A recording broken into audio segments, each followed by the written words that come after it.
ሁለት ጥያቄዎች ለክቡር ጠቅላይ ሚኒስትር አቀርብና ከዛ በኋላ ለመድረኩ ክፍት አደርጋለሁ። በእኔ በኩል እንግዲህ ያው እንደሚጠረጥሩት በተለይ ምሁራን ሚና ላይ በሚለው ትንሽ ለመናገር ፈልጋለሁ። አንድ ስትራይክ ያደረገኝ ነገር የእድሜ ጉዳይ ነው። ለምሳሌ ቅድም ብዙዎቹ እነኚህ ትልቅ ለውጥ ያመጡ ምሁራን በሰላሳዎቹ በወጣትነታቸው ዘመን የሚለው ነገር ስሰማ ያገናዘብኩት ከማን ጋር ነው? ከገብረሕይወት ባይከዳኝ ጋር። ገብረሕይወት ባይከዳኝ ያን ሁሉ በጣም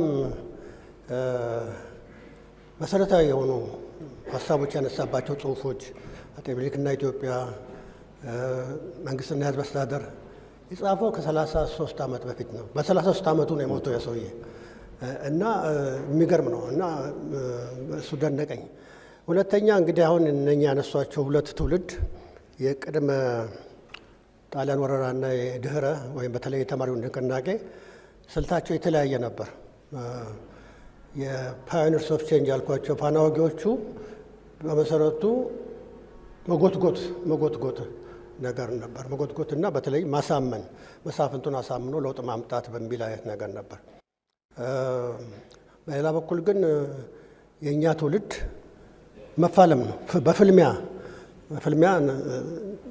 አዲስ ኢትዮጵያ መመስረት የሚል ነው። በመጨረሻም ያው አብዮቱ ከነ ግሳንግሱ መጣ እና ከዛ በኋላ ግን በመሰረቱ እንደዚህ አይነት የተደራጀ የምሁር ስብስብ የለም። ምናልባት ሳም ኤክስታንት ከዛ ከአብዮቱ በኋላ የተፈጠረው ሁኔታ ይህን አይነት ነፃ ሀሳብ የማንሸራሸር እንትን ቅስም የሰበረ ይመስለኛል።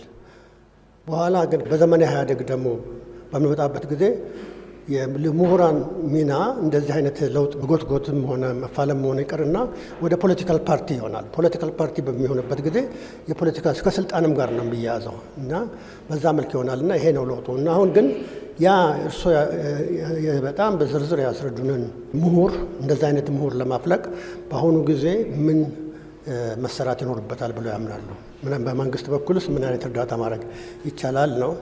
ሁለተኛው ለእርሶ በጣም ውድ የሆነው የአርቲፊሻል ኢንቴሊጀንስ ጉዳይ ነው እና በአሁኑ ጊዜ በዓለም አቀፍ ደረጃ ስጋት አለ እና ራሱ ፈጣሪው ሰውዬው ራሱ በጣም ጸጸት አይባልም፣ ጸጸት ኦልሞስት ጸጸት መሰል የሆነ ጥርጣሬ መርቷል እና ብዙ ሙግት እየተደረገበት ነው ማለት ነው። በከፍተኛ ትምህርት አካባቢ ደግሞ እነ ቻት ጂፒቲ ምናምን የሚሰሩት ዳሜጅ ቀላል አይደለም። ተማሪ እንደሮ እኛ ለፍተን ላይብረሪ ገብተን ያን ሁሉ መጽሐፍ አገላብጠን የምንሰጠውን መልስ እሱ ቁጭ ብሎ በሞባይሉ በቻት ጂፒቲ ምናምን እያደረገ